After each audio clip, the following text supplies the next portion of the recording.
Bonjour à tous. Une nouvelle importante vient de tomber concernant la question du Sahara marocain. L'Organisation des Nations Unies a franchi une étape majeure dans sa position vis-à-vis de ce dossier qui dure depuis plusieurs décennies.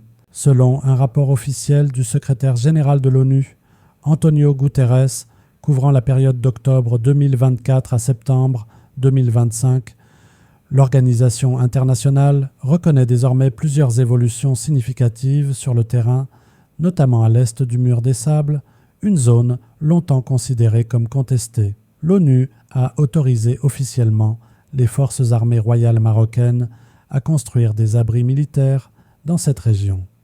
Ces demandes, formulées par le Maroc en mars et mai 2025 pour les points d'observation Al-Mabas, ont été validées par la mission onusienne MINURSO, une validation qui traduit une coopération directe et claire entre le Maroc et les Nations Unies, un fait sans précédent dans la gestion du Sahara. Le Maroc a achevé la construction d'une route de 93 km reliant Es-Mara à la Mauritanie en traversant le mur des Sables. Cette route, de nature civile, a reçu l'aval tacite de l'ONU sans objection officielle.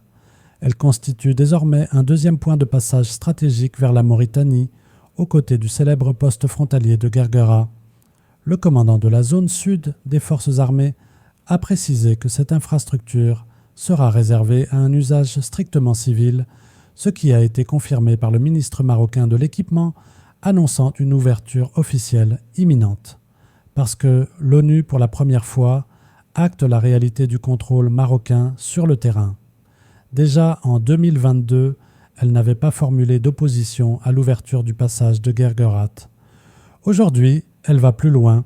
Elle valide implicitement les aménagements et infrastructures marocaines à l'intérieur du territoire. Avant l'intervention marocaine du 13 novembre 2020, Antonio Guterres avait appelé à plusieurs reprises le Polisario à mettre fin à ces blocages dans la zone tampon. Mais c'est la reprise des hostilités par les milices séparatistes qui avaient rompu le cessez-le-feu de 1991, ouvrant la voie à une reconfiguration complète de la situation sur le terrain. Aujourd'hui, avec ce rapport, l'ONU semble acter de facto la légitimité des actions marocaines, confirmant un changement d'approche profond. Une reconnaissance implicite mais réelle du rôle stabilisateur du Maroc dans la région. Et voilà pour cette mise à jour importante sur le dossier du Sahara marocain. N'hésitez pas à partager votre avis en commentaire. Pensez-vous que l'ONU est en train de reconnaître officiellement la souveraineté du Maroc ?